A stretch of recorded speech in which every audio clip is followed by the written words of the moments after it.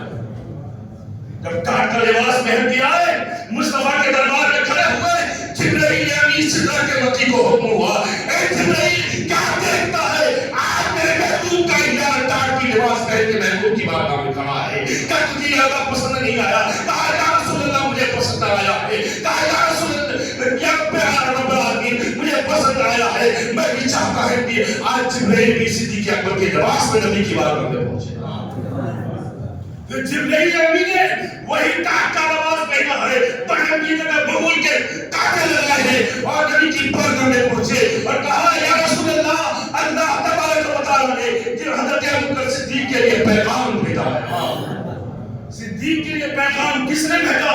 رب العالمین نے پیغام بھیجا ہے. کس کے لیے؟ اپنے محبوب کے لیے پیغام بھیجا. کیوں بھیجا؟ اس لیے کہ صدیق اکبر نے سخاوت کا وہ دریا بہایا کہ سب کچھ نبی کے نام پہ قربان کر دیا. کہا یا رسول اللہ, اللہ تبارک و تعالیٰ نے صدیق اکبر کے لیے سلام کا پیغام بھیجا. سلام کا پیغام بھیجا ہے. حضرت صدیق اکبر کے آنکھوں میں آنسو آ گئے. کہا یا رسول اللہ تبارک و تعالیٰ مجھ سے اتنا پیار کرتا ہے, اتنا چاہتا ہے. کہا اے ابوبکر صدیق تجھے نہیں معلوم جنت کے 8 دروازے ہیں, ہر دروازے کی تمنا ہوگی. روزے دار میرے اندر سے گزرے, نمازی میرے طرف سے گزرے, شاندار میرے طرف سے گزرے, لیکن ہر دروازے کی تمنا ہوگی کہ ابوبکر میرے دروازے سے گزرے, میرے دروازے سے گزرے. کیوں یہ صدیق اکبر کی سخاوت ڈالا ہے. لہذا آپ جو اللہ نے مال و دولت دی ہے اس کو مٹھی میں بند کر کے نہ رکھیں, ساتھ بند کے تجوری پہ نہ بیٹھیں, بلکہ جو مال رب نے دیا ہے آپ اس مال کو راہ خدا میں خرچ کرنے کی کوشش کریں. یہ دیکھ رہے ہیں آپ کے مسجد کی سجاوٹ میں میرے دوستوں کی نئی پتھر لگایا گیا ہے, کتنی خوبصورتی آئی ہے. چنا ہونے والا ہے, پتائی ہونے والی ہے, پیٹ ہونے والا ہے. صحیح بھائی انتظار کر رہے ہیں, دیکھ رہے ہیں, بس 2 منٹ میں آتا ہوں, بس اس کے بعد صحیح بھائی آپ کے سامنے پیش کروں گا. نبی کی ایک حدیث آپ کے سامنے میرے مصطفیٰ نے فرمایا, حدیث ہے میرے دوستوں, بڑی پیاری حدیث, السخی قریب من اللہ. یہ میری حدیث ہے, میں نہیں کہتا, مصطفیٰ فرما رہے ہیں, حدیث پاک ہے. آقا فرماتے ہیں السخی قریب من اللہ, قریب من الجنہ, قریب من الناس, بعید من النار. سبحان اللہ فرما رہے ہیں سخی اللہ سے قریب ہے. سبحان اللہ. سخی جنت سے قریب ہے, سخی لوگوں کے قریب ہے. آپ نے دنیا کا مشاہدہ کیا ہوگا, غریب میرے دوستوں غریب بھی ہے اگر سخی ہے تو لوگ اس سے محبت کرتے ہیں, مالدار ہے اگر کنجوس ہے تو سب اس سے نفرت کرتا ہے. تو میرے مصطفیٰ نے فرمایا سخی جو ہے وہ اللہ کے قریب ہے, جنت کے قریب ہے, لوگوں کے قریب ہے اور جہنم سے دور ہے. اور والبخیل بعید من اللہ, بعید من الجنہ, بعید من الناس, قریب من النار. بخیل اللہ سے دور, بخیل اللہ سے دور, جنت سے دور, لوگوں سے دور اور جنت کے قریب ہے.